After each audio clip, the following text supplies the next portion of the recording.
Mertua menamparku di depan tamu undangan hanya karena aku menolak memberikan rumah mewahku untuk adik ipar. 15 menit kemudian, seluruh pesta terdiam saat aku membalasnya.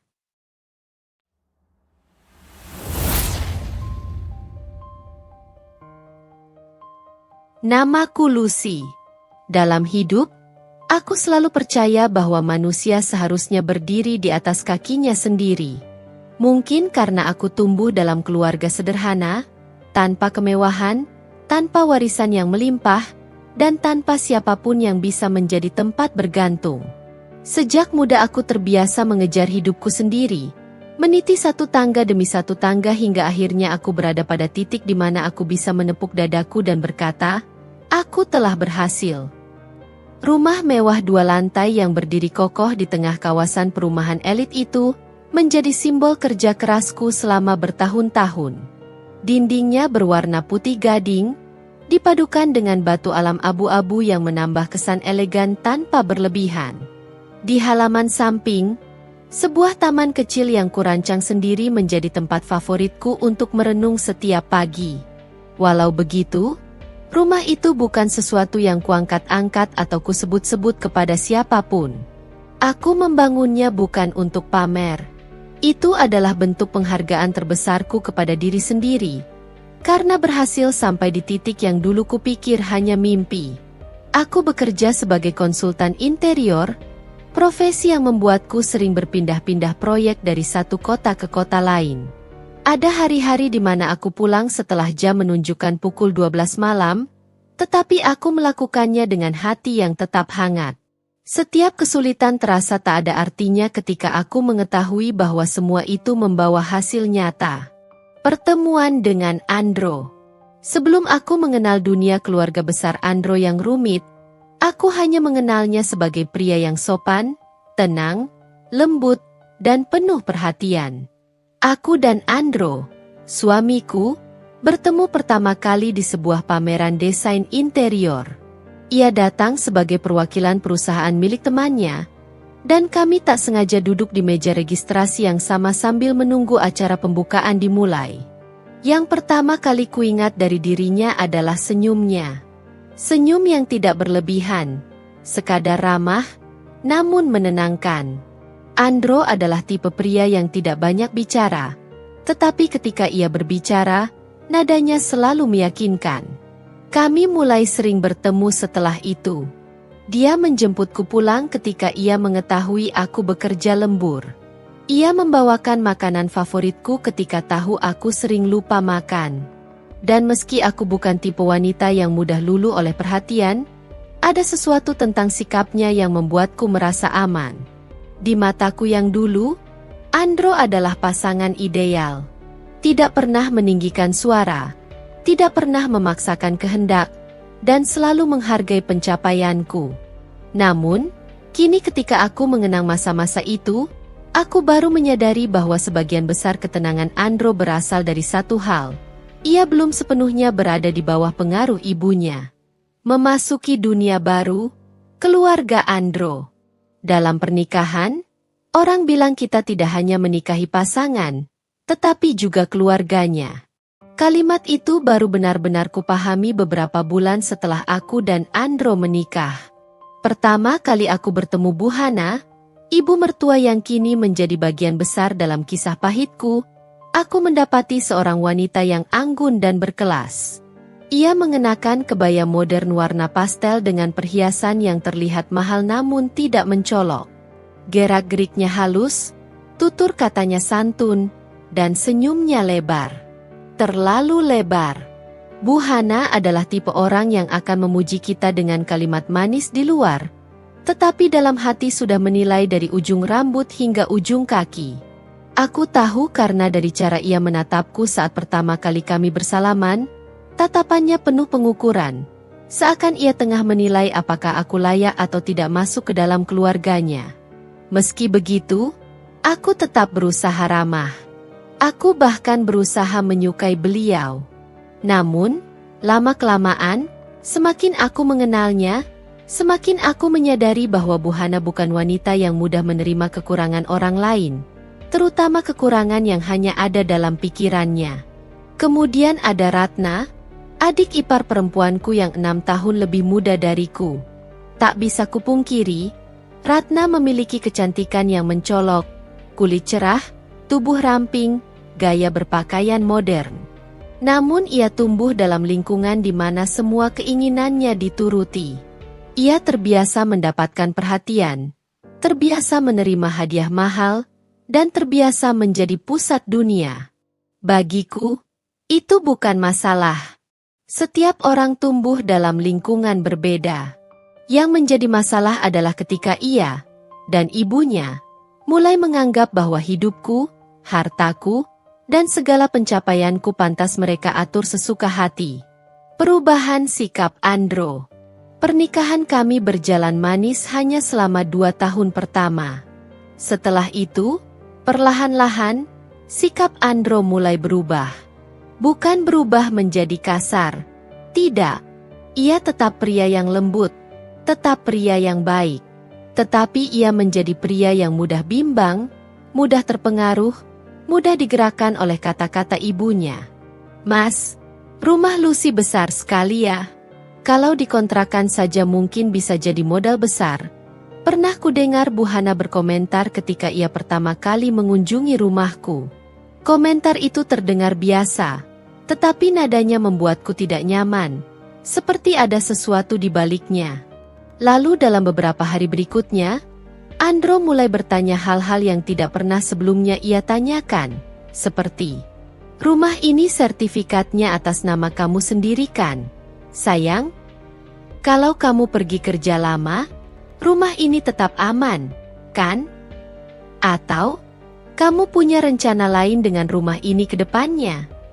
Pertanyaan-pertanyaan itu tak pernah dijawabnya dengan jujur ketika kutanya balik. "Aku cuma penasaran," katanya. Namun aku tahu, di balik setiap penasaran Andro, ada suara Bu Hana yang membisikkan sesuatu di belakangnya. Rumah tangga yang tidak lagi sehangat dulu. Pelan-pelan, hubungan kami berubah. Andro mulai menyampaikan pendapat ibunya lebih sering dari pendapatnya sendiri, meski kadang ia tampak tidak sepenuhnya setuju. Ada hari-hari ketika aku merasa seperti orang ketiga dalam rumah tanggaku sendiri. Bu Hana selalu punya komentar tentang pilihan hidupku. "Lucy, kamu terlalu sibuk bekerja. Rumah tangga itu perlu perhatian. Ini rumahnya besar sekali untuk kalian berdua. Untuk apa sampai sebesar ini? Boros. Kalau kamu menata ruang tamu seperti ini, kesannya kurang mewah." Komentarnya selalu halus, tetapi menyayat perlahan seperti pisau tajam yang diselipkan di balik senyum. Andro mencoba menengahi, tetapi ia tidak pernah benar-benar membela. Kalimatnya selalu berakhir seperti ini. "Ya sudahlah, sayang. Namanya juga orang tua. Kita harus dengarkan." Aku memahami konsep menghormati orang tua. Namun yang kulihat adalah lebih dari sekadar itu. Andro takut mengecewakan ibunya. Dan ketakutan itulah yang perlahan menggerogoti rumah tangga kami. Rumah mewah yang menjadi sorotan. Rumahku, rumah yang kubangun dari kerja keras, menjadi topik yang paling sering dibicarakan oleh keluarga Andro. Seakan-akan apapun yang terjadi dalam keluarga itu bermuara pada rumahku. Kadang aku merasa Bu Hana menganggap rumahku itu adalah barang yang bisa dijadikan koleksi keluarga. Sesuatu yang bisa ia pamerkan atau ia gunakan memenuhi keinginannya. Hubungan kami masih berjalan baik, walau tidak seindah dulu. Namun aku masih tetap melakukan yang terbaik sebagai istri. Aku menyiapkan makan malam ketika tidak lembur, menata rumah agar nyaman ketika Andro pulang, bahkan berusaha menyenangkan hati mertuaku dengan menghadiri acara keluarga meski lelah. Walau aku tahu, tidak peduli seberapa keras aku berusaha, selalu ada saja yang kurang di mata mereka. Hingga akhirnya, suatu hari Andro pulang dengan wajah ragu, dan percakapan itu terjadi. Percakapan yang kemudian mengubah seluruh hidupku. Hari itu hujan turun sejak pagi. Bukan hujan besar, Hanya gerimis panjang yang membuat seluruh jalanan tampak basah, dengan aroma tanah yang samar-samar tercium dari balik jendela ruang tamu. Aku baru saja tiba di rumah setelah menyelesaikan survei lokasi proyek renovasi sebuah kantor. Tubuhku lelah, tapi suasana hujan memberi sedikit ketenangan setelah hari yang panjang. Saat aku menggantung mantel, pintu depan terbuka. Andro masuk dengan langkah pelan, wajahnya tampak berbeda. Bukan wajah pria yang kelelahan habis bekerja, melainkan seseorang yang sedang memikirkan sesuatu selama berjam-jam dan tidak menemukan jalan keluar. Aku mengenalnya terlalu baik untuk tidak menyadari bahwa ada yang mengganjal. "Mas baru pulang?" tanyaku sambil berjalan mendekat, mencoba tersenyum. Andro mengangguk, melepaskan sepatu, dan duduk di sofa tanpa berkata apa-apa. Ada jeda panjang sebelum ia membuka mulut. "Luz, kita bisa bicara sebentar?" Nada suaranya membuatku berhenti di tengah langkah. Aku tidak suka cara ia mengatakannya, seperti seseorang yang akan menyampaikan sesuatu yang tidak ingin ia sampaikan. Aku duduk di seberangnya. "Kamu kenapa?" tanyaku lembut. Andro memainkan jemarinya. Sebuah kebiasaan kecil yang selalu muncul ketika ia gugup. "Tadi, ibu telepon," katanya akhirnya. Aku mengangkat alis. "Dan?" Ibu tanya lagi soal rumah ini. "Ah, tentu saja. Aku seharusnya sudah menduga." "Mas bilang apa?" Suaraku terdengar lebih tenang dari yang sebenarnya kurasakan. Andro menatapku sejenak, lalu menunduk. "Mas bilang, kita belum membicarakannya lagi." Aku diam. Andro menarik napas panjang, lalu bersandar. "Luz, ibu hanya merasa rumah ini terlalu besar untuk kita berdua." Aku menatapnya tajam. "Rumah ini dibangun sebelum aku menikah dengan kamu. Ukurannya tidak pernah jadi masalah sebelumnya." "Mas tahu," katanya cepat. "Tapi ibu cuma khawatir rumah ini tidak terawat. Apalagi kamu sering lembur." "Khawatir rumah tidak terawat?" Aku mengulang pelan. "Atau khawatir rumah ini tidak dipakai sesuai keinginannya?" Andro terdiam. Diam yang mengatakan banyak hal tanpa kata-kata. Aku menghela napas. "Mas, aku tidak keberatan kalau beliau ingin memberi saran dekorasi rumah atau ingin kadang-kadang menginap. Tapi kalau soal pemilikannya, Mas tahu itu hal yang berbeda." Ia mengangguk pelan. "Mas tahu. Tapi ibu merasa rumah ini bisa jadi solusi untuk Ratna dan calon suaminya nanti." Kalimat itu membuat dadaku menghangat, bukan oleh emosi baik, tetapi rasa tidak percaya. "Solusi?" aku bertanya. Suaraku hampir tidak terdengar. Andro menelan ludah. "Ibu pikir, kalau rumah ini dijadikan hadiah untuk pernikahan Ratna, itu akan sangat membantu." Aku memejamkan mata sejenak, memastikan aku mendengarnya dengan benar. "Mas," kataku pelan, "rumah ini bukan hadiah. Rumah ini bukan barang yang bisa dibungkus dan diserahkan begitu saja. Ini hasil kerja keras bertahun-tahun." "Aku tahu," Andro buru-buru berkata. "Mas cuma menyampaikan apa yang ibu." "Tapi Mas mempertimbangkannya?" potongku datar. Andro tidak menjawab.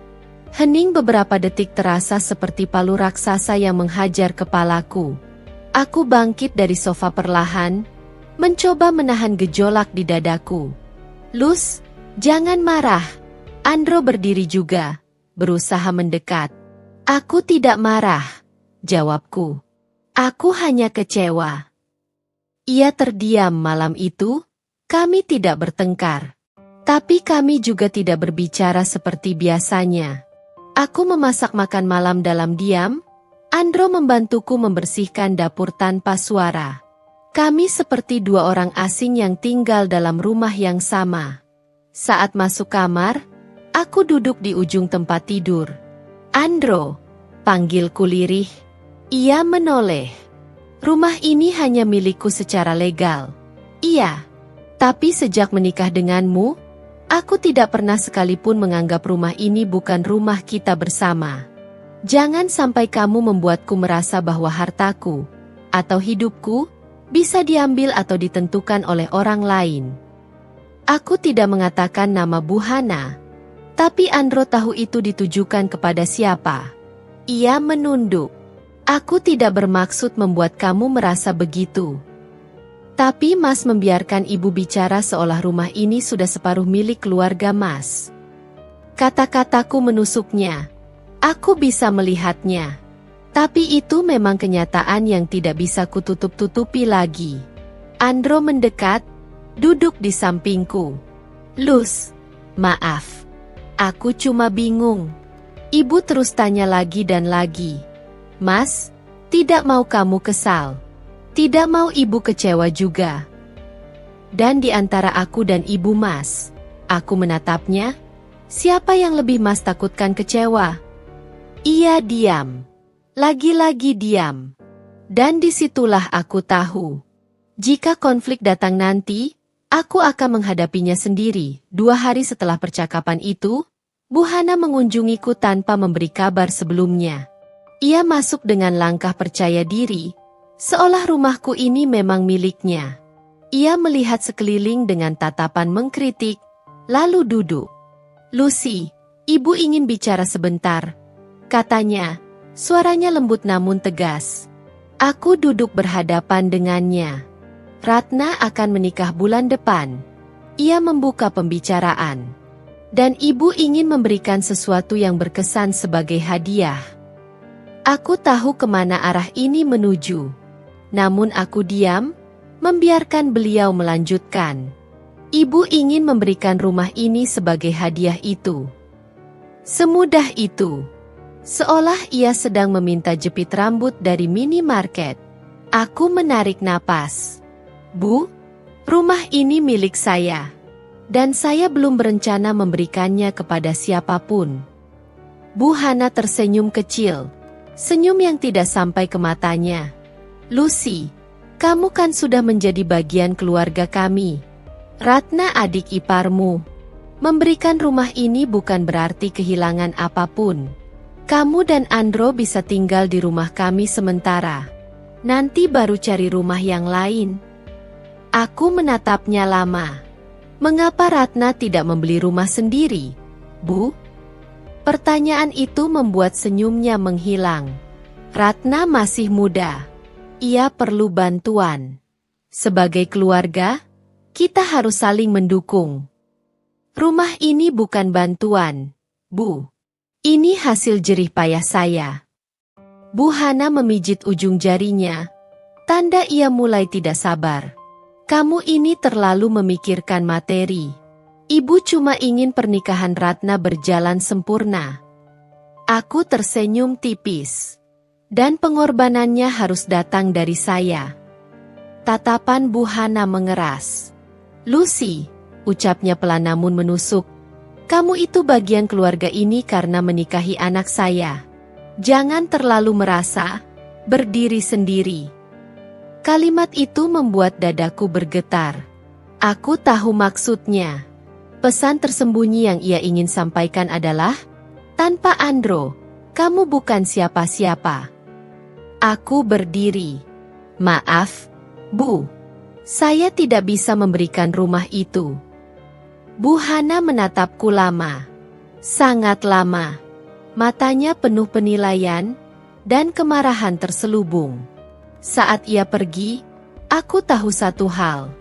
Ini bukan lagi permintaan. Ini ancaman halus. Dan badai yang lebih besar sedang menunggu di depan.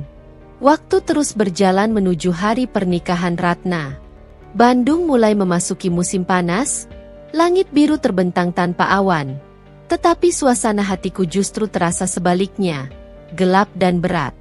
Hubunganku dengan Andro tidak membaik setelah kunjungan Bu Hana. Kami masih berbicara, masih tinggal satu rumah, masih makan bersama, tetapi ada batas tipis yang tak terlihat memisahkan kami. Setiap kali aku memandangi wajah Andro, ada rasa kehilangan yang tak bisa kusebutkan.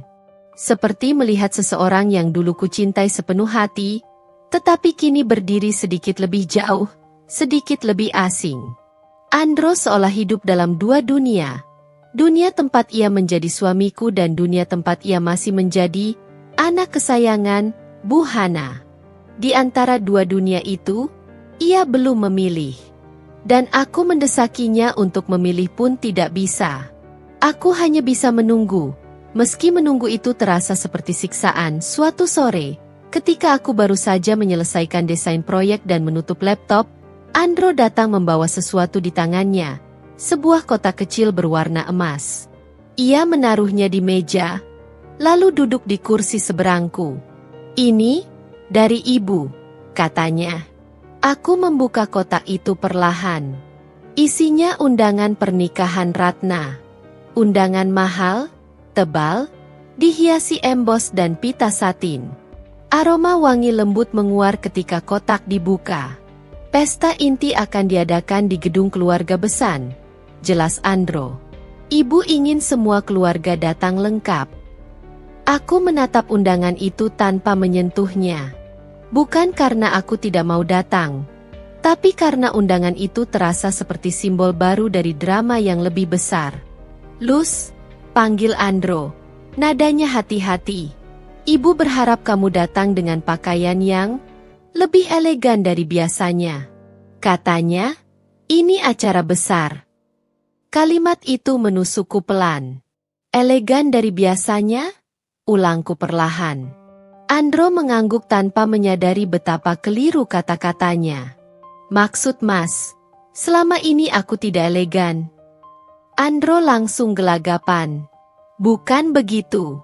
Mas cuma menyampaikan apa yang ibu bilang. Ibu ingin kamu tampil, mewakili keluarga Andro." Aku tersenyum kecil. "Jadi selama ini aku tidak mewakili keluarga kalian?" Andro membuka mulut, lalu menutupnya lagi. Ia tahu ia salah bicara. Tapi kata-kata yang keluar dari mulutnya tidak datang dari pikirannya. Itu suara Bu Hana yang keluar lewat dirinya. "Aku akan datang," kataku akhirnya. "Aku tidak mau bikin masalah di acara adikmu." Andro tampak lega.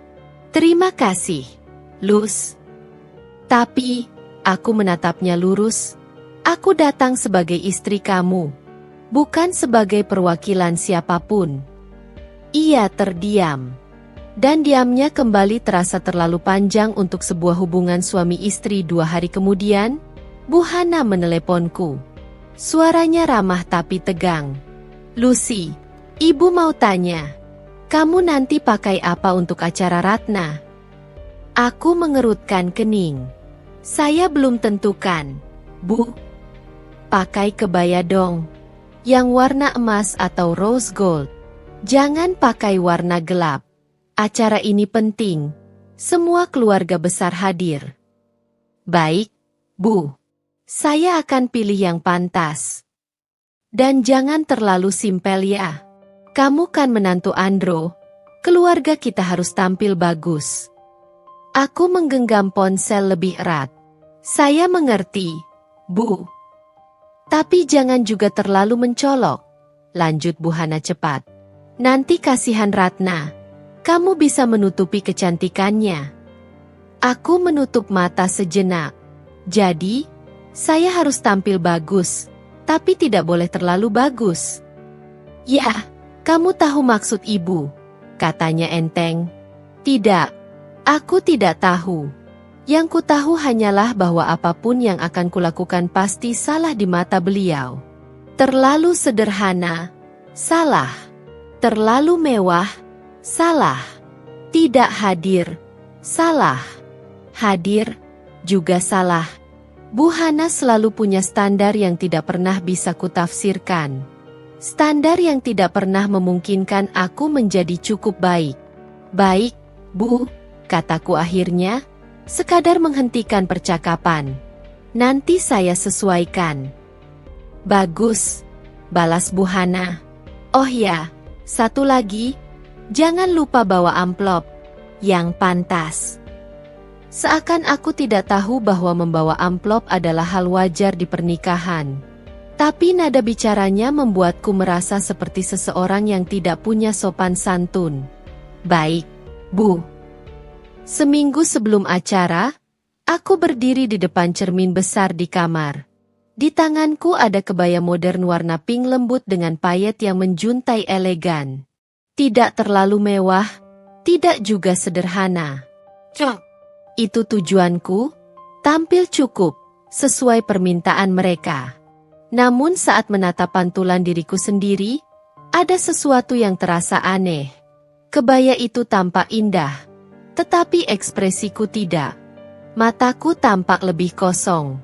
Senyumku tidak muncul. Aku tidak takut datang ke acara itu. Aku hanya lelah menghadapi segala drama yang bahkan belum terjadi. Aku tahu, sesuatu akan meledak. Sesuatu yang besar. Karena setiap kali Bu Hana memaksakan sesuatu, dunia seakan bergerak menuju titik kehancuran kecil yang baru. Pernikahan Ratna akan menjadi panggung. Dan entah kenapa, naluriku berkata bahwa aku akan dipaksa berdiri di tengah panggung itu. Tidak sebagai tamu, bukan sebagai keluarga, tapi sebagai seseorang yang akan dipermalukan 3 hari sebelum acara. Andro pulang lebih malam dari biasanya. Wajahnya gelisah. Aku tahu ada hal serius. Mas, ada apa? Tanyaku. Andro menarik napas panjang. Ibu, sepertinya masih belum menyerah soal rumah itu. Apalagi kali ini?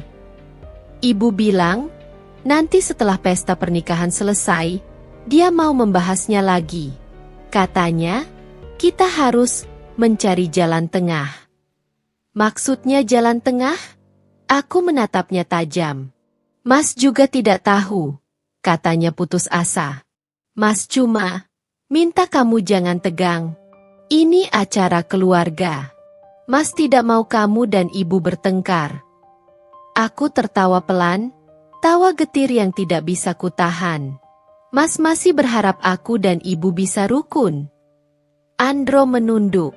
Lucy, tolong. Setidaknya di acara nanti, jangan memancing masalah. Aku menahan diri agar tidak tersinggung lebih jauh.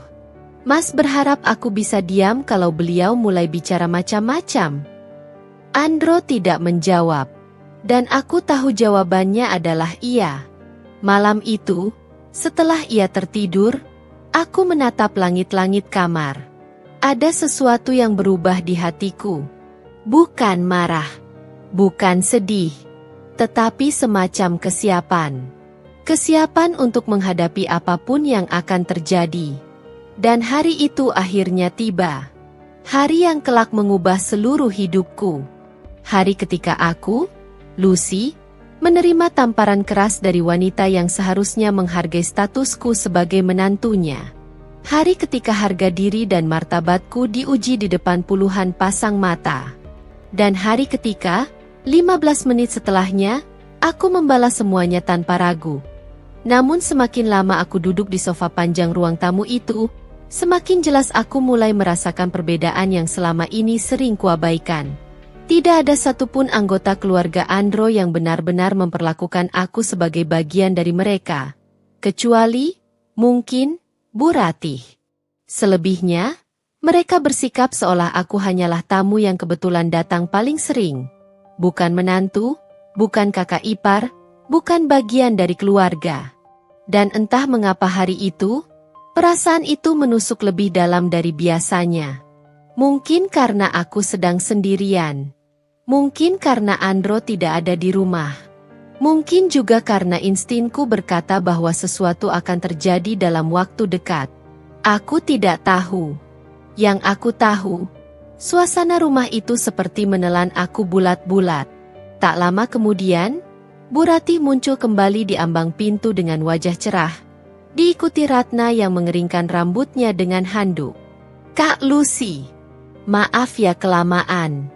Tadi Ratna sempat pusing habis rehearsal, kata Bu Ratih.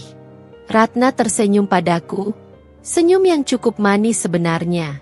Kak Lucy, makasih ya udah mau datang. Suaranya lembut, sopan. Sikap Ratna memang paling manusiawi dibanding anggota keluarga lainnya. Aku membalas senyumnya. Tentu. Ini hari besar kamu.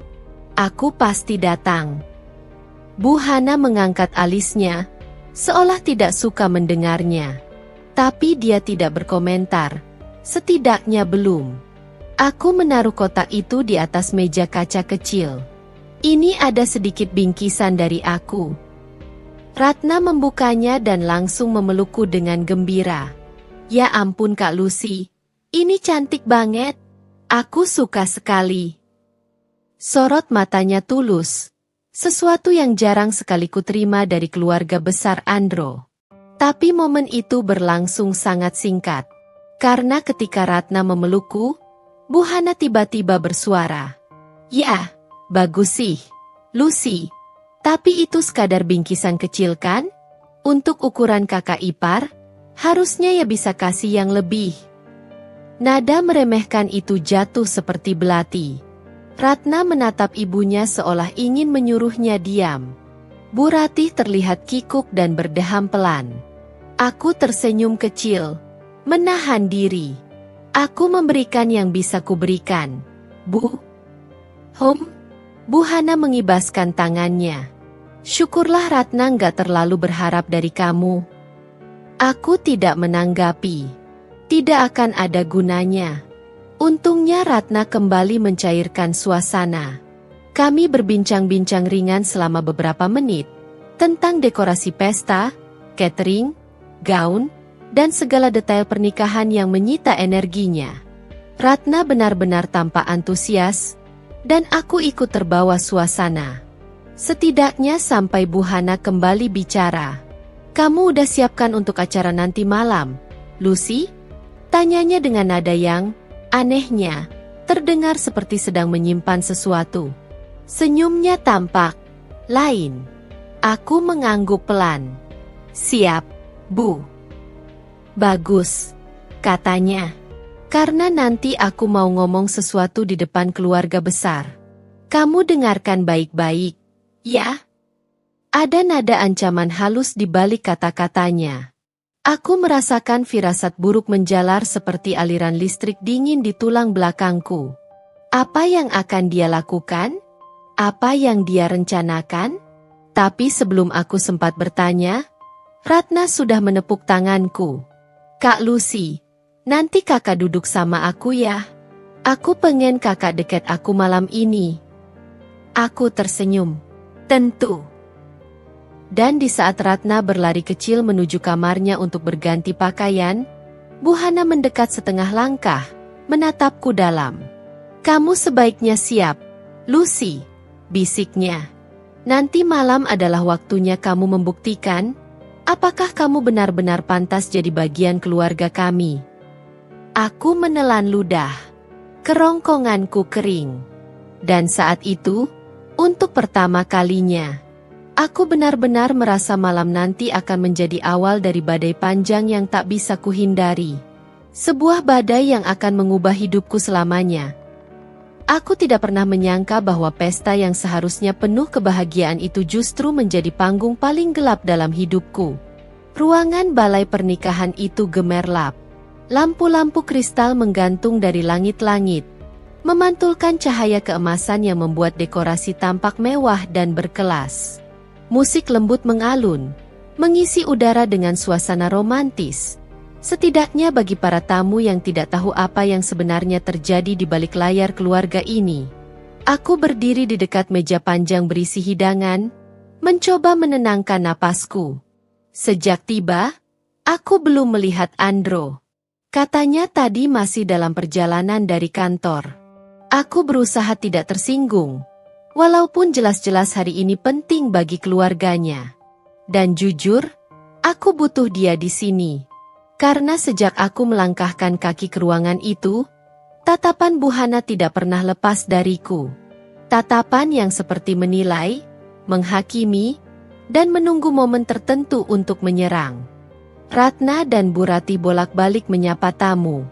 Keduanya sibuk, tapi masih menyempatkan tersenyum padaku. Setidaknya aku tidak benar-benar sendirian. Lalu musik berhenti.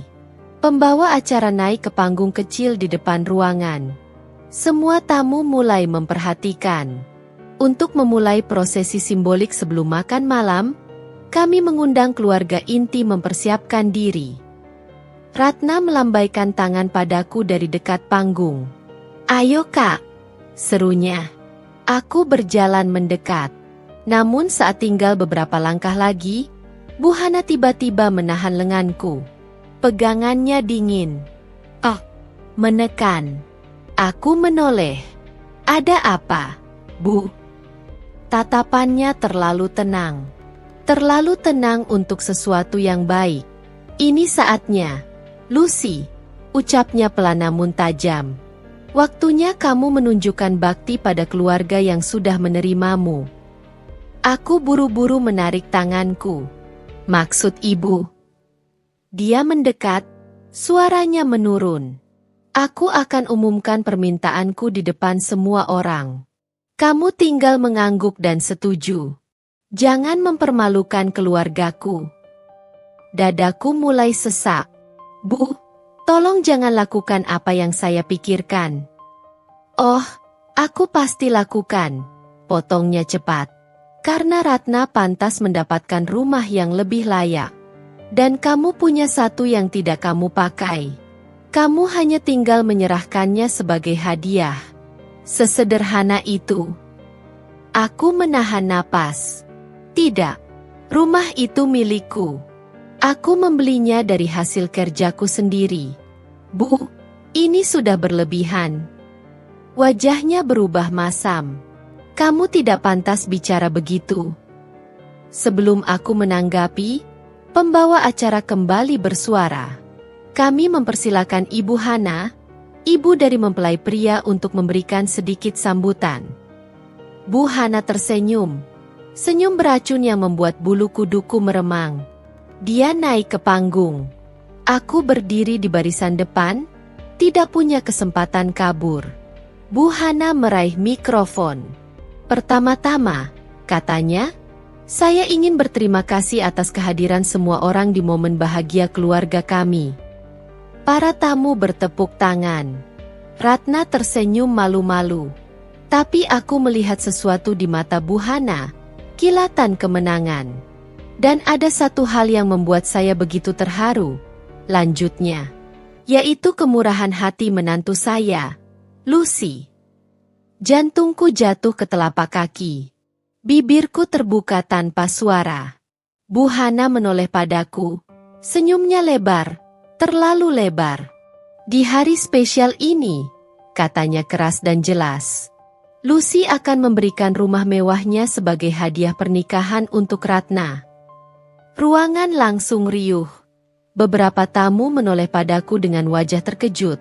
Beberapa berbisik, dan beberapa bahkan bertepuk tangan seolah kabar itu luar biasa. Ratna memandangku dengan mata membesar. "Kah? Serius?" Aku menggeleng cepat. "Tidak, itu tidak benar." Bisikan di ruangan berubah menjadi gumaman gaduh. Bu Hana memelototiku dari panggung. "Lucy," katanya, "jangan malu-malu. Kamu sudah bilang ke aku, kan? Kamu ingin memberi sesuatu yang besar untuk adik iparmu." Aku tidak percaya dia berani memelintir fakta seperti itu. Aku maju selangkah. "Bu Hana," kataku keras, "saya tidak pernah bilang begitu. Mohon jangan menggunakan nama saya untuk hal seperti." Plak! Sebuah tamparan keras menghantam pipiku. Suara itu menggema di seluruh ruangan. Aku terhuyung. Beberapa tamu terpekik kaget. Ratna menutup mulutnya. Bu Ratih langsung berdiri dari kursinya dengan wajah pucat. Dan Bu Hana, ibu mertua yang selama ini mencoba menjaga citra anggun, berdiri di panggung dengan tangan masih terangkat. "Membara. Beraninya kamu mempermalukan aku di depan semua orang," bentaknya. "Sudah aku beri kesempatan untuk bersikap terhormat, Tapi kamu memilih mempermalukan keluarga ini. Dadaku naik turun.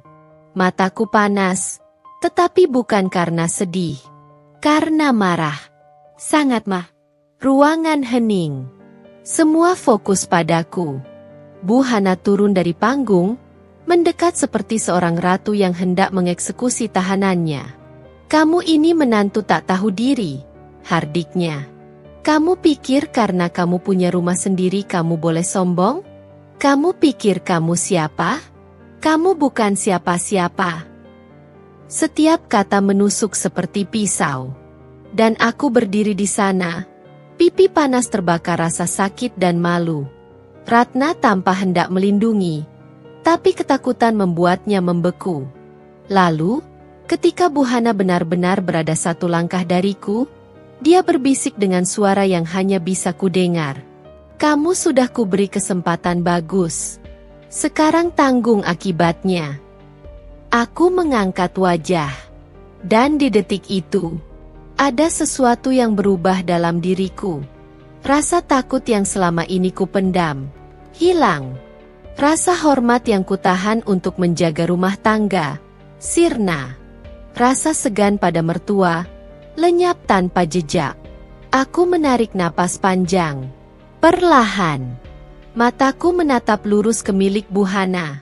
Lalu aku berkata, cukup keras untuk semua tamu mendengar. Saya bukan siapa-siapa bagi ibu. Aku tersenyum tipis. Baik, maka setelah ini, saya akan pastikan ibu menyesal menyentuh saya. Bu Hana tertegun. Ruangan mendadak kembali ricuh. Dan itulah momen ketika roda takdir mulai berputar. Apa yang kulakukan 15 menit setelah tamparan itu akan menjadi cerita yang dikenang seluruh tamu pesta malam itu. Bukan karena skandalnya, tetapi karena cara seorang menantu yang selama ini diam, membalikan keadaan dan mempermalukan mertuanya tanpa perlu mengangkat tangan sedikit pun. Pipi kiriku masih perih. Bekas tamparan Bu Hana terasa berdenyut, meninggalkan panas yang merembet hingga ke leher. Tetapi rasa sakit itu tidak seberapa dibanding gejolak yang meletup di hatiku. Selama beberapa menit setelah tamparan itu, aku berdiri diam. Tidak menangis, tidak histeris, tidak memohon. Aku hanya terdiam dan berpikir. Semua orang menatapku seolah menunggu apakah aku akan jatuh berlutut atau melarikan diri sambil menangis. Mungkin itu yang diharapkan Bu Hana. Drama yang membuatnya tampak berkuasa. Tapi aku tidak memberinya kepuasan itu. Aku tetap berdiri tegak. Dengan kepala sedikit menunduk, hanya untuk membuat orang mengira aku sedang menahan malu. Padahal, di dalam kepalaku, roda-roda rencana mulai berputar. Kalau dia mau mempermalukan aku di depan semua orang, maka aku akan membalasnya di panggung yang sama. Dan aku hanya butuh satu momen kecil untuk mengubah segalanya. Tamu-tamu mulai membicarakan kejadian itu sambil berbisik. Ada yang simpati, ada yang menghakimi, ada juga yang menikmati drama keluarga seperti menonton sinetron live. Ratna mendekatiku dengan mata berkaca-kaca. Kak, aku nggak tahu ibu bakal seperti itu. Aku minta maaf. Aku menggeleng pelan. Ratna, ini bukan salah kamu. Tapi kakak ditampar gara-gara aku. Tidak. Kakak ditampar karena ibumu ingin memaksaku. Itu beda. Ratna tidak menjawab. Dia tahu itu benar. Lalu Bu Ratih menghampiri, wajahnya tegang. Lucy, kamu nggak apa-apa? Sini duduk dulu. Tidak perlu duduk, Bu, jawabku tenang. Saya baik-baik saja. Sebenarnya aku tidak baik-baik saja. Tapi ketenanganku bukan karena keras kepala. Itu karena aku tahu, ini belum selesai. Aku memandangi jam di pergelangan tangan. Baru berlalu 5 menit sejak tamparan itu. Lucy, kamu yakin gak mau cari Andro dulu? Tanya Bu Ratih. Aku menahan senyum pahit. Sudah saya telepon. Dia bilang masih di jalan.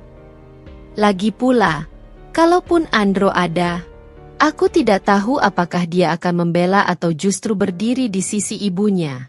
Jadi tidak ada gunanya menunggu. Yang aku butuhkan bukan suami. Yang aku butuhkan adalah waktu yang tepat. Dan itu datang lebih cepat dari dugaanku. Selanjutnya, kami mengundang keluarga besar untuk naik ke panggung untuk sesi foto bersama. Tamu-tamu mulai merapikan pakaian mereka. Musik pelan kembali mengalun. Dan di saat semua bersiap untuk sesi foto formal, Bu Hana mendekatiku. Dia berdiri sedikit condong ke depan, wajahnya masih penuh kemenangan. Aku harap kamu sudah memikirkan jawaban yang benar, katanya sinis. Karena setelah sesi foto ini, aku akan umumkan detail pemberian rumahmu. Aku menatapnya tanpa ekspresi. Bu, ibu benar-benar yakin? Tentu saja. Dan kamu sebaiknya ikut saja. Jangan buat aku malu lagi.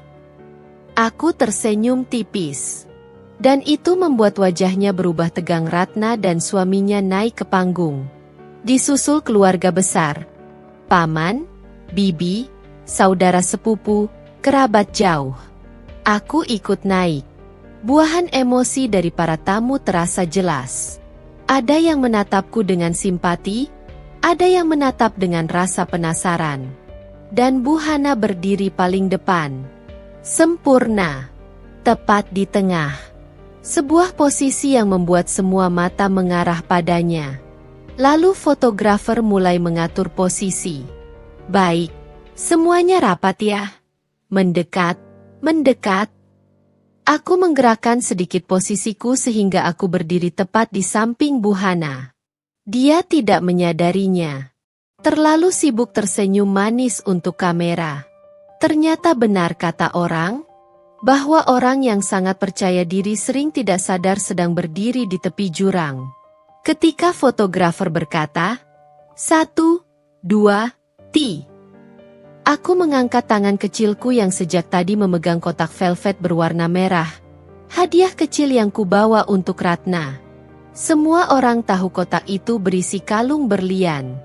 Tapi tidak ada satupun yang tahu apa yang sebenarnya kusimpan di dalam lapisan bawah kotak itu. Sertifikat rumahku. Nama pemiliknya. Dan yang paling penting, bukti bahwa rumah itu adalah milikku sepenuhnya, bukan bagian dari harta Gonogini. Aku mengangkat kotak itu ke arah kamera. Semua orang spontan menoleh. Bu Hana juga ikut menatap, bingung. Apa lagi yang kamu lakukan, Lucy? Desisnya kecil. Aku tersenyum lembut. Senyum yang membuat mata banyak tamu mulai berbinar. Seolah mereka tahu drama lanjutan akan segera terjadi. Saat fotografer menghentikan hitungannya karena terkejut, aku berkata dengan suara yang cukup keras untuk seluruh ruangan mendengar. Boleh saya bicara sebentar sebelum foto diambil? MC tampak ragu, tetapi banyak tamu mengangguk, bahkan yang tidak mengenalku sekalipun. Mereka ingin tahu apa yang akan terjadi. Aku melangkah setengah maju. Menghadap tamu, menghadap kamera, menghadap keluarga yang selama ini meremehkan aku, bapak ibu dan semua tamu undangan. Suaraku tenang, tidak bergetar sedikit pun. Saya ingin mengucapkan satu hal. Bu Hana mulai panik. Lucy, jangan macam-macam. Terlambat. Aku membuka kotak merah itu. Sertifikat rumah yang sudah kulipat rapi tampak jelas. Puluhan pasang mata membelalak kaget. Ada yang tadi mengumumkan bahwa saya akan memberikan rumah saya sebagai hadiah pernikahan. Kataku dengan nada datar namun menusuk. Semua tamu menoleh pada Bu Hana. Wajahnya memucat. Tapi sayangnya, aku mengangkat sertifikat itu. Rumah ini terdaftar dengan nama saya. Saya beli dengan penghasilan saya. Dan saya tidak memberikan izin kepada siapapun, untuk menggunakan nama saya atau milik saya demi kepentingan pribadi. Beberapa tamu mulai berbisik lantang. Bu Hana mulai gemetar. Lucy, simpan itu. Kamu mempermalukan dirimu sendiri. Aku menatapnya lurus. Tidak, Bu. Saya hanya meluruskan kebohongan. Ratna memegang dadanya, kaget. Aku melanjutkan. Saya tidak akan memberikan rumah saya sebagai hadiah. Bukan karena saya tidak mau berbagi, tapi karena permintaan itu disampaikan dengan cara yang memaksa dan memalukan. Satu kalimat itu membuat suasana berubah total. Tatapan tamu kini beralih dari aku ke Bu Hana. Dan mereka tidak lagi sekadar penasaran. Mereka mulai menghakimi. Tidak peduli seberapa banyak Bu Hana mencoba menahan air muka, dia sudah kalah. Aku menutup kotak merah itu perlahan, lalu berkata, "Jadi sebelum foto ini diambil, saya ingin memastikan tidak ada lagi kebohongan yang menggantung di antara kita." Hening. Semua terpaku. Bu Hana membuka mulut ingin membantah, tapi tidak ada suara yang keluar. Dia gemetar, wajahnya memerah, lalu pucat. Untuk pertama kalinya sejak aku masuk dalam keluarga ini, dia tampak kecil. Kecil dan tak berdaya. Lalu aku melangkah sedikit mundur ke posisi foto. "Silakan lanjutkan, Pak," kataku pada fotografer. Fotografer menelan ludah. "Baik, 1, 2, 3. Klik. Foto itu, foto dengan wajah Bu Hana yang hancur, wajahku yang tenang, dan sertifikat rumah yang menjadi saksi pembalasan paling elegan yang pernah kulakukan, akan menjadi cerita yang tersebar berhari-hari setelah pesta itu. Dan aku tahu, ini baru permulaan. Suara klik dari kamera itu seperti tanda dimulainya babak baru. Sebuah detik yang sangat singkat, tetapi dampaknya memecah pesta besar itu menjadi dua sisi. Mereka yang memandangku berbeda, dan mereka yang mulai menjauh dari Bu Hana. Setelah sesi foto selesai, suara musik kembali diputar. Namun tidak ada lagi kehangatan dalam ruangan itu. Yang tersisa hanyalah bisikan-bisikan tajam seperti mata pisau. Berani sekali menantang mertuanya? Tapi memang Bu Hana kurang ajar kalau begitu. Masa memaksa kasih rumah? Itu tamparan keras loh. Kok bisa? Kalimat-kalimat itu mengambang di udara. Terdengar jelas bahkan ketika orang mencoba menutup mulutnya. Bu Hana berdiri mematung. Wajahnya pucat, bibirnya bergetar, napasnya memburu seperti seseorang yang kehilangan kendali diri. Sementara aku berdiri di antara kerumunan dengan begitu tenang seolah tidak pernah terjadi apa-apa. Ratna datang menghampiriku, menatapku dengan mata memerah. "Kak, sumpah demi apapun, aku nggak tahu Mama akan bertindak sejauh itu." Aku mengusap bahunya pelan. "Kakak tahu. Nah, kakak nggak salahin kamu. Kalau kakak nggak apa-apa, kakak duduk dulu ya. Aku takut kakak masih sakit," ujarnya sambil menatap pipiku yang masih merah. "Tidak perlu. Kakak baik-baik saja." Ratna mengangguk kecil, tapi jelas dia masih syok. Di sisi lain ruangan, Bu Hana mulai goyah. Beberapa kerabat mendekatinya dengan raut bingung. "Hana, kamu benar-benar memaksa menantumu kasih rumah? Aduh, itu kelewatan. Kamu kenapa menampar di depan umum begitu?" Pertanyaan-pertanyaan itu seperti batu yang menghantam harga diri Bu Hana satu persatu. Aku hanya ingin yang terbaik untuk Ratna. Dia itu menantu tidak tahu diri. Dia mempermalukan aku duluan. Tapi semakin dia bicara, semakin buruk jadinya. Kerabat-kerabat yang tadinya membelanya mulai mundur perlahan. Reputasinya runtuh. Bukan karena apa yang kulakukan, tapi karena dia sendiri yang memberinya ruang untuk runtuh. Aku menoleh ke arah pintu.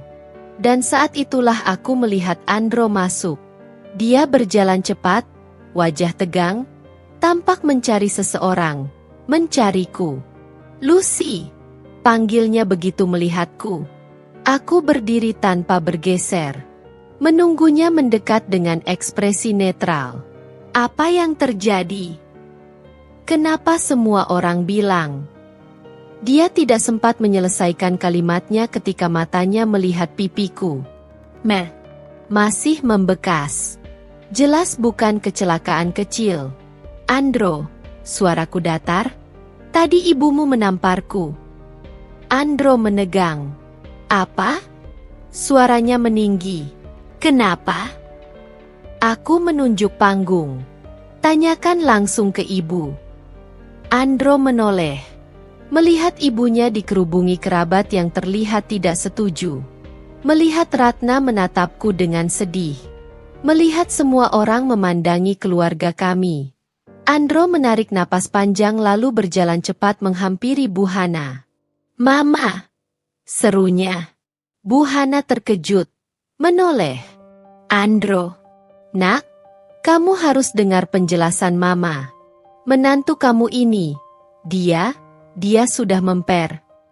Andro memotong, nadanya tajam. Mama tampar istri saya. Semua tamu menoleh. Bu Hana membuka mulut. Nak, Mama hanya ingin. Mama tampar dia? Ulang Andro, lebih keras. Wajah Bu Hana berubah merah lalu pucat. Mama hanya ingin Lucy membantu keluarga. Dia harusnya kasih rumah untuk adiknya. Andro membanting napasnya. Tuhan, Mama dengar nggak apa yang Mama bilang barusan? Rumah itu milik dia. Dibeli pakai uang dia. Kok Mama seenaknya memaksa? Beberapa tamu mengangguk samar, seolah mendukung Andro. Bu Hana memandang Andro dengan sorot tak percaya. Jadi kamu bela dia dibanding Mama sendiri? Bukan masalah bela siapa, bentak Andro. Masalahnya, Mama mempermalukan Lucy. Di depan tamu. Di pesta adik sendiri. Bu Hana membuka dan menutup mulut. Dia tidak menyangka Andro akan marah begitu besar. Tidak pernah terjadi sebelumnya. Danro mendekat lebih dekat. Suaranya menurun namun penuh tekanan. Mama tahu nggak yang Mama lakukan tadi itu apa? Itu mempermalukan keluarga sendiri. Sekarang semua orang lihat. Bu Hana memegangi dada. Napasnya mulai kacau. Mama cuma ingin membuat Ratna bahagia. Ratna ikut mendekat. Suaranya pelan tapi jelas. Aku nggak pernah minta rumah Kak Lucy. Aku nggak mau kalau harus sampai begini. Dan di titik itu, Bu Hana benar-benar kehilangan seluruh pembelaan. Reputasi, wibawa, bahkan warganya sendiri. Menjauh. Dia menatapku dari jauh. Untuk pertama kalinya, aku melihat sesuatu selain arogansi di matanya. Ketakutan. Aku menarik napas panjang lalu melangkah mendekat. Pelan, anggun, tanpa emosi berlebih. Bu, suaraku tenang. Saya sudah bersuara tadi. Sekarang saya diam. Saya tidak akan memaki atau membalas dengan tangan. Semua mata mengarah padaku. Aku melanjutkan. Karena balas dendam terbaik bukan berteriak lebih keras. Aku menatap Bu Hana tajam. Melainkan membuat semua orang melihat siapa yang benar. Tanpa saya harus berkata banyak. Ruangan hening. Tak ada satupun tamu yang berani berbisik. Suara musik berhenti sepenuhnya. Dan di tengah keheningan itu, sebelum aku sempat melangkah pergi, Bu Hana tiba-tiba kehilangan keseimbangan. Tubuhnya goyah, lututnya melemas. Ratna menjerit. Andro melompat maju. Bu Ratih berteriak panik. Dan sebelum tubuh Bu Hana jatuh ke lantai, suara para tamu pecah. Panggil ambulans. Bu Hana pingsan. Tolong, cepat. Ruangan yang tadi penuh drama berubah panik dalam hitungan detik. Sementara aku berdiri diam, tanpa bergerak. Tidak ikut berlari, tidak menjerit, tidak panik. Karena yang merobohkan Bu Hana malam itu, bukan aku. Bukan tamparan balikku atau kata-kataku. Melainkan perbuatannya sendiri. Dan itu baru awal dari runtuhnya hidup Bu Hana, yang akan terus bergulir setelah pesta ini. Aku membalikkan badan perlahan, dan mengambil langkah keluar dari kerumunan. Tanpa menoleh, tanpa rasa bersalah. Karena ini baru permulaan dari bagaimana hidupku. Dan hidup mereka akan berubah. Aku tidak tahu sudah berapa lama aku berdiri di depan wastafel itu. Lampu kuning remang memantulkan bayanganku yang terlihat jauh lebih lelah daripada yang kurasakan. Mata yang tadi sempat dipenuhi air mata kini mulai mengering, hanya menyisakan sembab yang samar. Tangan yang tadi gemetar perlahan mulai memulih, meski jantungku masih belum kembali ke ritme yang tenang. Ada sesuatu yang berubah. Tadi, saat Ratna bersuara lembut dan menegakkan punggungku, aku merasa seperti ada seseorang di pihakku. Itu hal yang jarang. Sangat jarang. Biasanya aku harus berjuang sendiri dalam menghadapi keluarga suamiku. Aku menarik napas pelan, menahan diri agar tidak lagi larut dalam perasaan campur aduk. Aku harus kembali. Aku tidak boleh bersembunyi di sini terlalu lama. Walaupun hatiku hancur tadi, aku tidak boleh terlihat rapuh. Kupasang kembali riasanku, menepuk sedikit beda agar mataku tidak terlihat terlalu merah. Kutata rambutku yang sempat berantakan. Lalu aku berdiri lurus di depan cermin. Kamu tidak salah, Luz, gumamku pada refleksiku. Kamu hanya membela hakmu.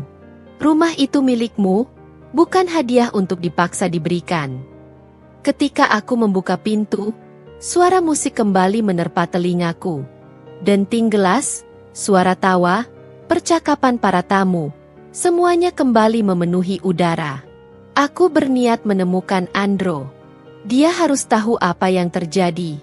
Dia harus mendengar langsung dariku, bukan dari versi dramatis ibunya. Namun baru beberapa langkah aku keluar dari koridor, seseorang berdiri menghadangku. Bu Hana. Dan entah bagaimana dia terlihat semakin marah daripada sebelumnya. Dengan dada maju dan tatapan yang seolah ingin menelanjangi harga diriku, dia berdiri di tengah lorong, tepat di antara aku dan aula pesta. Aku berhenti. Tanganku refleks menggenggam tas kecilku lebih kuat. Sudah puas drama di depan orang-orang tadi? Tanya Bu Hana, bibirnya mengerucut sinis. Sudah puas mempermalukan keluarga kami? Aku berusaha menjaga nada suaraku tetap stabil. Saya tidak mempermalukan siapapun, Bu. Ibu yang menamparmu? Ya, potongnya lantang. Dan kalau perlu, akan saya ulangi kalau kamu masih tidak tahu diri. Aku menarik napas dalam. Ratna yang bijaksana mungkin bisa menenangkan diri, tapi aku bukan Ratna. Ada apa sebenarnya, Bu? Tanyaku pelan namun tegas. Sekarang pesta sudah berjalan, Ratna menikah, semua tamu bahagia. Kenapa ibu masih ingin memperpanjang masalah? Bu Hana melangkah mendekat hingga jarak kami hanya sejengkal. Aku bisa mencium parfum kuatnya yang menusuk. Kamu pikir saya lupa? Tatapannya menusuk. Kamu pikir saya akan diam saja setelah kamu? Kamu yang hanya numpang hidup dari uang anak saya, berani menentang saya di depan keluarga besar. Aku menahan diri agar tidak tersentak.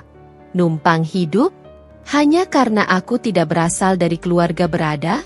Saya tidak numpang hidup, jawabku pelan, tapi suaraku bergetar. Saya bekerja, Bu. Saya. Bekerja apa?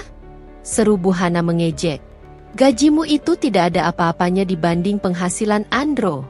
Rumah yang kamu bangga-banggakan itu saja dia yang bayar. Aku menegang.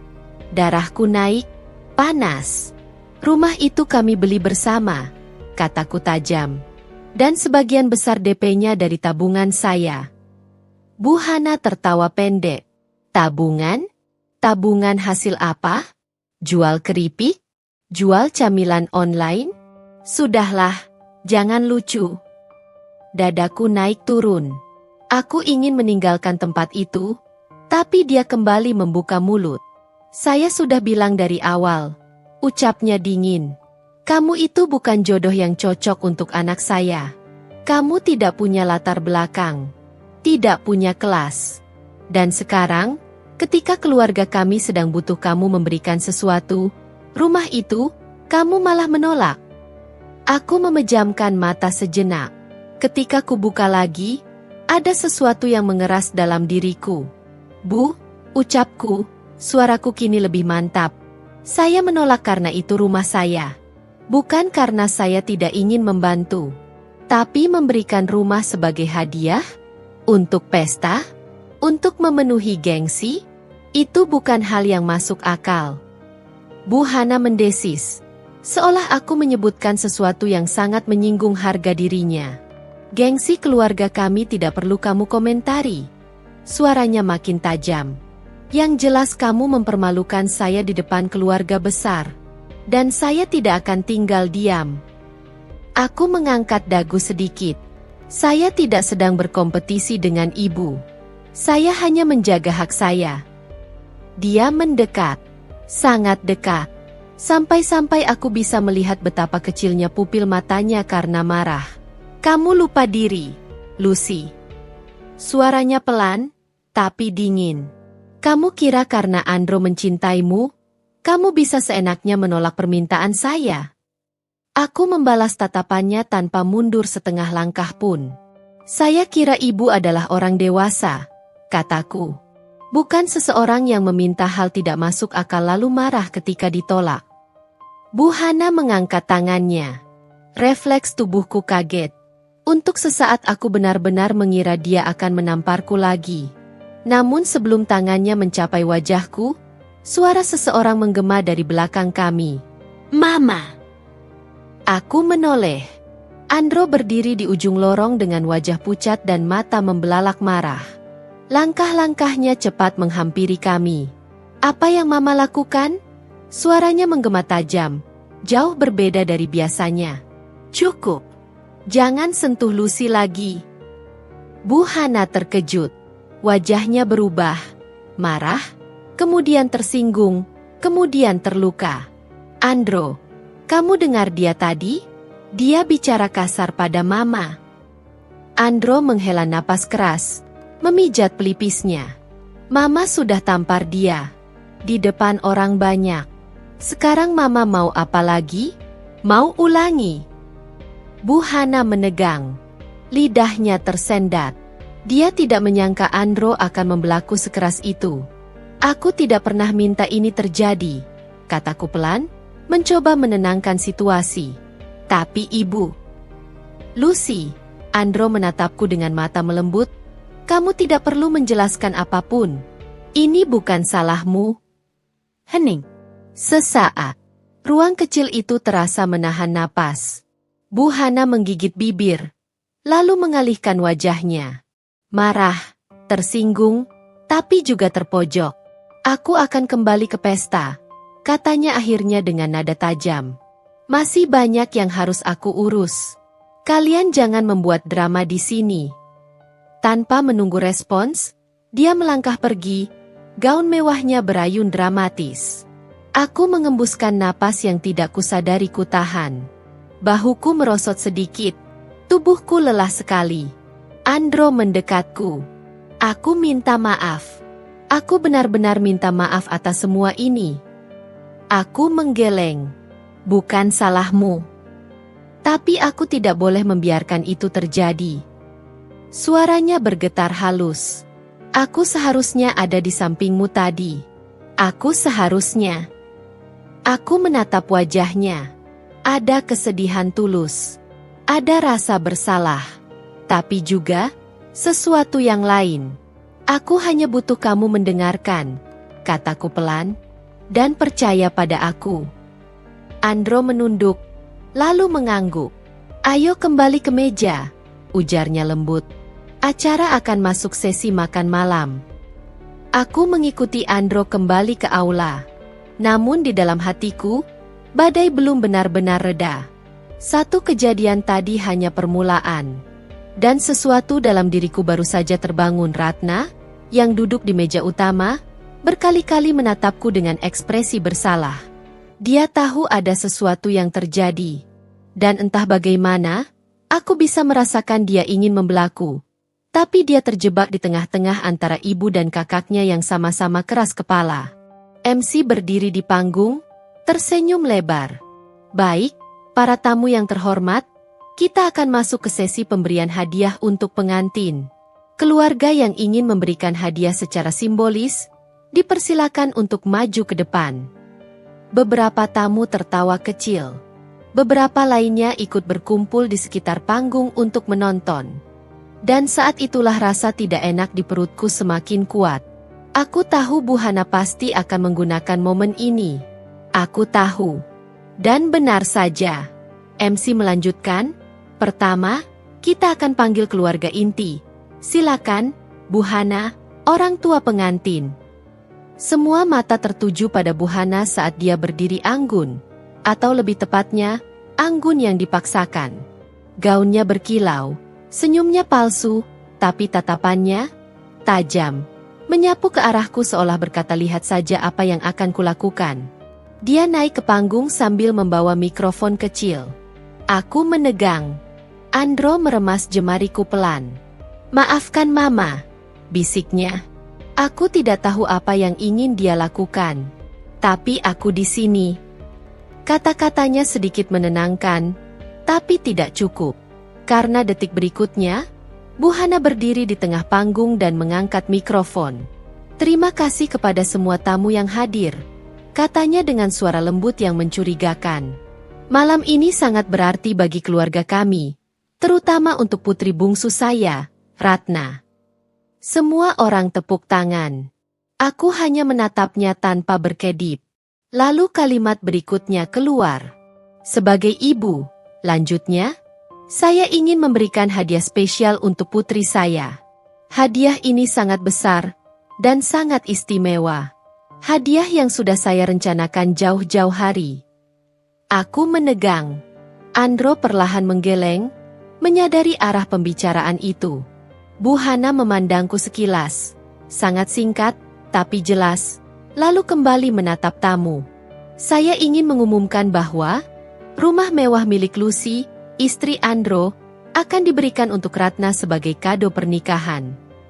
Ballroom mendadak sunyi. Sangat sunyi. Semua kepala menoleh padaku. Seolah aku sedang berdiri di tengah panggung tanpa busana. Seolah seluruh dunia menunggu reaksiku. Aku terdiam. Andro terbelalak. Ratna membeku di balik buket bunganya. Dan Bu Hana, dia tersenyum puas. Rumah itu tidak terpakai. Lanjutnya enteng. Lucy pasti tidak keberatan. Dia kan bagian dari keluarga kami. Dan keluarga harus saling berbagi. Bukan begitu? Bisik-bisik mulai bermunculan. Rumahnya mau diambil. Serius itu? Kok diumumkan di depan umum? Kasihan sekali menantunya. Aku merasakan gelombang panas menyapu tubuhku. Tidak ada kata lain, aku dipermalukan untuk kedua kalinya. Dan kali ini, di panggung besar, di hadapan semua orang penting. MC terlihat gelisah. Musisi berhenti memainkan lagu. Bahkan para tamu yang sedang makan pun berhenti mengunyah. Andro berdiri. Mama tidak bisa begitu, serunya lantang. Rumah itu milik Lucy. Bukan Mama yang putuskan. Bu Hana tetap tersenyum. Tapi Andro, kalian kan keluarga. Apa salahnya? Daripada terbengkalai? Aku berdiri. Perlahan. Sangat pelan. Tapi suara kursiku bergeser menimbulkan bunyi gesekan yang menggema di seluruh ballroom. Semua mata kini menatapku. Aku tidak tahu siapa yang memulai, tapi aku mendengar suara lirih. Dia mungkin tidak berani menolak di depan umum. Aduh, kasihan. Semoga tidak terjadi keributan. Dan pada saat itulah, sesuatu dalam diriku pecah. Bukan pecah karena sakit. Bukan pecah karena malu. Tapi pecah karena sadar, aku sudah terlalu lama diam. Aku melangkah menuju panggung. Setiap langkah seperti menusuk telingaku sendiri. Andro mencoba menahan lenganku, tapi aku menggeleng pelan. Aku harus melakukan ini. Ketika aku naik ke panggung, Buhana tampak menang. Seolah dia yakin aku akan mengangguk dan menerima semuanya. Lucy, katanya dengan nada dibuat-buat manis. Ayo sini. Sampaikan juga sesuatu untuk adik iparmu. Biar semua selesai dengan baik. Aku menghampirinya. Kupandangi wajahnya. Wajah wanita yang selama ini menganggapku tidak cukup. Tidak pantas. Tidak setara. Kupandangi juga para tamu yang menunggu. MC mendekat. Ibu Lucy, mungkin ada yang ingin disampaikan. Dan saat aku mengambil mikrofon dari tangan MC, tubuhku terasa ringan. Aku memandang seluruh ruangan itu, dan tersenyum kecil. Bukan senyum ramah. Senyum seseorang yang sudah cukup. Seseorang yang siap melawan. Ada, jawabku tenang. Ada yang ingin aku sampaikan. Semua mata membelalak. Buhana menegang, mulutnya sedikit terbuka. Aku mengangkat mikrofon. Dan sebelum kata-kata keluar, aku tahu satu hal pasti. Inilah awal dari balasanku. Dan tidak seorang pun akan menyangka apa yang akan terjadi dalam 5 menit ke depan. Panggung itu terasa dingin di bawah telapak kakiku, tapi darahku justru mendidih. Seluruh ballroom menahan napas. Lampu sorot yang tadi menerangi Ratna dan suaminya kini bergerak perlahan. Berhenti tepat di atas kepalaku. Seakan aku adalah pusat acaranya. Aku memegang mikrofon dengan tangan stabil. Suara musik benar-benar berhenti. Dan detik-detik sunyi melingkupi ruangan yang penuh ratusan tamu. Buhana berdiri satu langkah di kiri. Masih memaksakan senyum palsu. Tapi ketegangan di rahangnya tak bisa ia sembunyikan. Aku menarik napas pelan. Terima kasih, ucapku pelan tapi jernih, untuk kesempatan ini. Suara kecil itu menggema, membuat semua tamu semakin fokus. Aku ingin meluruskan sesuatu, lanjutku. Karena barusan ada pengumuman yang, jujur saja, mengejutkan. Beberapa tamu mengangguk kecil. Andro menatapku dengan mata khawatir tapi juga bangga. Ratna menegang, seolah ingin menghilang dari panggung itu. Aku melempar pandang ke arah Buhana sejenak. Buhana mengatakan bahwa rumahku akan dijadikan kado untuk Ratna. Bisik-bisik mulai terdengar lagi. Tapi, apa benar rumah itu milikmu, Bu? Kan rumah pribadi Lucy. Kok berani sekali diumumkan begitu? Buhana menyela cepat, suaranya mulai meninggi. Lucy, jangan buat drama. Kita keluarga. Apa salahnya berbagi? Kamu membuat Mama tampak buruk. Aku menghadap penonton lagi. Aku justru ingin menjernihkan agar Mama tidak terlihat buruk. Karena kalau dibiarkan, orang bisa salah paham. Suasana berubah. Beberapa tamu menegakkan badan, bersiap mendengar skandal. Aku menatap Buhana langsung. Demi menghormati keluarga, kataku pelan tapi tegas, aku tidak akan membahas aib. Tapi aku akan menyampaikan satu hal. Rumah itu tidak bisa diberikan. Bukan karena aku pelit, tapi karena rumah itu masih atas namaku. Sah secara hukum. Dan aku tidak pernah menandatangani apapun untuk memberikannya. Boom! Ruangan gaduh. Beberapa tamu berbisik. Ah, jadi Buhana hanya mengaku-ngaku. Wajah Buhana memerah. Lucy, bentaknya di mikrofon. Kamu mempermalukan Mama di depan tamu. Sungguh tidak tahu diri. Aku menatapnya dengan tenang, kemudian berkata ke arah tamu. Saya hanya menyampaikan fakta. Suasana makin memanas. Buhana melangkah mendekat seolah ingin merebut mikrofon dariku. Sudah cukup. Turun dari panggung. Tapi sebelum tangannya mendekat, aku menyingkir sedikit, tetap elegan namun jelas menghindar. Maaf, Bu. Saya belum selesai. Sorak kecil terdengar dari beberapa tamu muda di belakang. Mereka seperti menonton drama premium langsung di depan mata. Ballroom terasa seperti teater. Aku mengangkat mikrofon lagi. Saya tidak masalah dianggap tidak datang dari keluarga kaya. Saya tidak masalah dianggap tidak punya kelas. Tapi jangan paksa saya berbohong untuk memenuhi gengsi seseorang. Nafas Bu Hana memburu. Lagi-lagi gengsi, teriaknya. Kamu tidak tahu apa-apa. Kamu. Aku mengulurkan tangan, menghentikannya tanpa menyentuh. Jika Bu Hana ingin memberikan hadiah besar untuk Ratna, kataku jelas, ibu bisa memberikan tanah, tabungan, perhiasan, apapun yang ibu punya. Tapi rumah saya? Tidak. Ruangan bergemuruh. Seorang tante-tante di pojok berkata keras-keras, memang harus begitu. Tidak bisa memaksa menantu. Lain menimpali, ibu mertua kok begitu amat.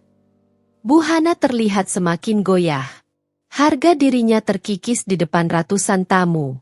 Tapi aku belum selesai. Aku memandang Ratna yang terlihat panik. Ratna, panggilku lembut. Dia mendongak. Matanya berkaca-kaca. Kamu tidak salah. Ini pesta kamu. Aku ingin kamu bahagia. Ratna hampir menangis. Ia tidak menyangka aku masih memikirkan perasaannya di tengah kekacauan ini. Aku tersenyum tipis padanya. Tapi ada batas yang tidak boleh dilewati. Hak seseorang. Kemudian aku kembali menatap seluruh tamu. Jadi, untuk memperjelas, tidak ada rumah yang dijadikan hadiah malam ini. Yang ada hanyalah pengumuman sepihak dari seseorang yang ingin terlihat hebat. Dan itu kalimat yang membuat semua orang terperanjat. Beberapa bahkan menutup mulut. Bu Hana terpaku. Wajahnya memucat. Ia seperti ditampar balik. Keras, di depan semua orang. Tamparan emosional yang jauh lebih sakit dari tamparan fisik yang ia berikan padaku tadi. Bagus. Katanya dengan suara pelan tapi bergetar. Bagus sekali, Lucy. Kamu puas mempermalukan Mama, ya? Aku menatapnya tanpa gentar. Tidak, Bu, jawabku lembut tapi tajam. Mama yang mempermalukan diri Mama sendiri dengan memaksa saya menyerahkan rumah, lalu mengumumkannya seolah-olah saya setuju. Seakan mendapat pukulan mematikan, Bu Hana mundur satu langkah. Aku mengakhiri dengan kalimat yang sudah lama menumpuk di dadaku. Mulai malam ini, jangan perlakukan saya seperti saya tidak punya suara. Saya istri Andro.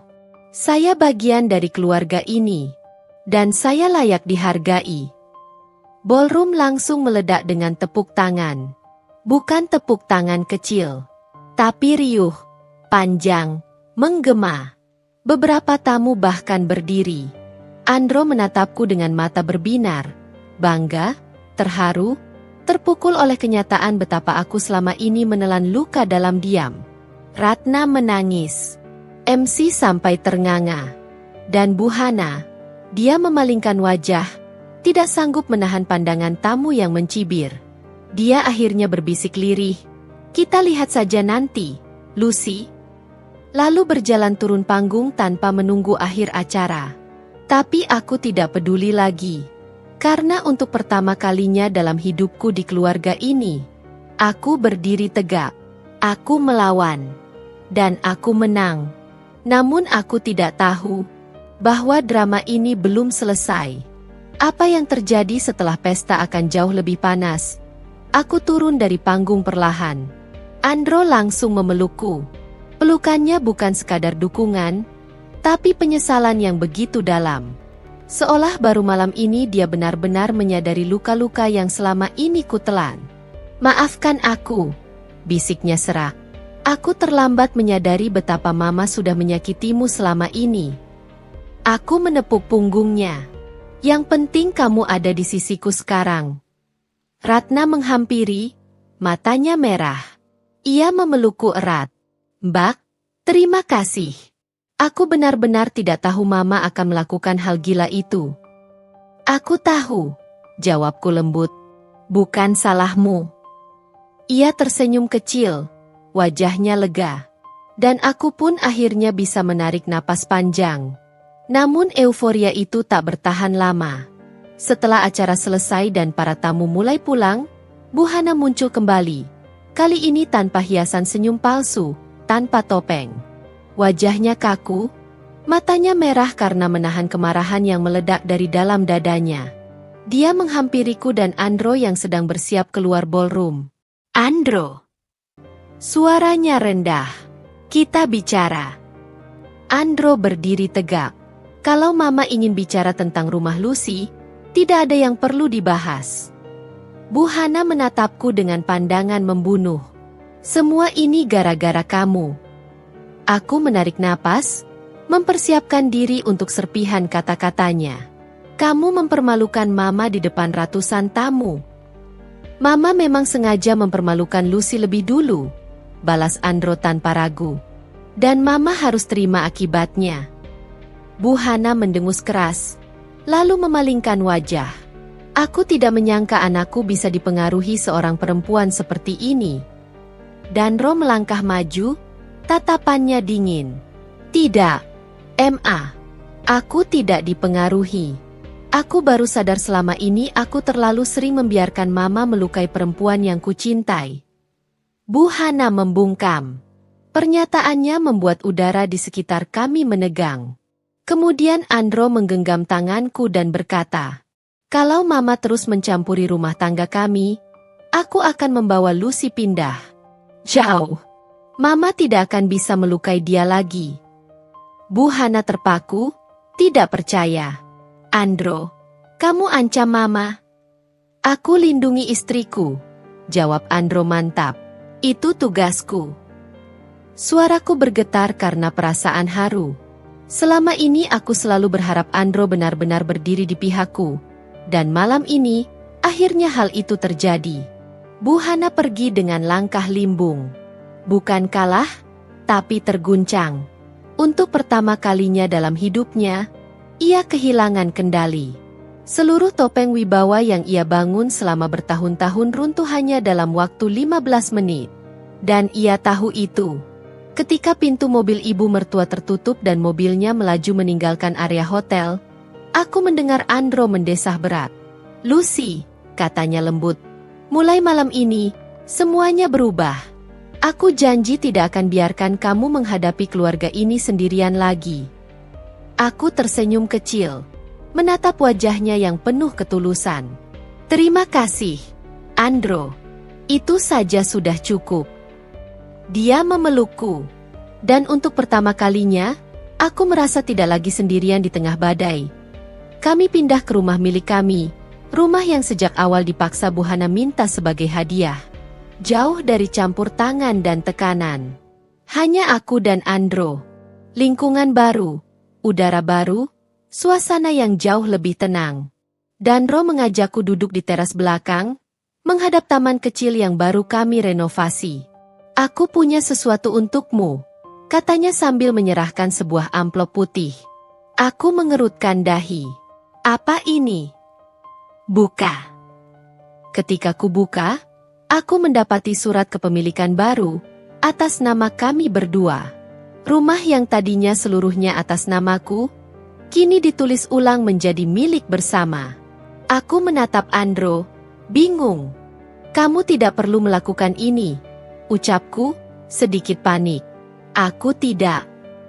Aku mau, potongnya. Aku ingin rumah ini bukan hanya milikmu atau milikku, tapi milik kita. Lambang dari awal baru untuk rumah tangga kita. Mataku berkaca-kaca. Andro menggenggam tanganku. Dan satu hal lagi. Ia mengambil napas. Aku sudah membatasi Mama. Dia tidak bisa seenaknya lagi memaksa atau menyentuh perkara rumah tangga kita. Aku melindungi kamu, Lucy. Karena kamu istriku, dan kamu pantas dihormati. Aku menatapnya lama. Hatiku hangat. Lebih hangat dari yang pernah kurasakan sebelumnya. Aku juga mencintaimu. kataku pelan, dan aku tidak akan membiarkan siapapun memecah kita lagi. Andro tersenyum.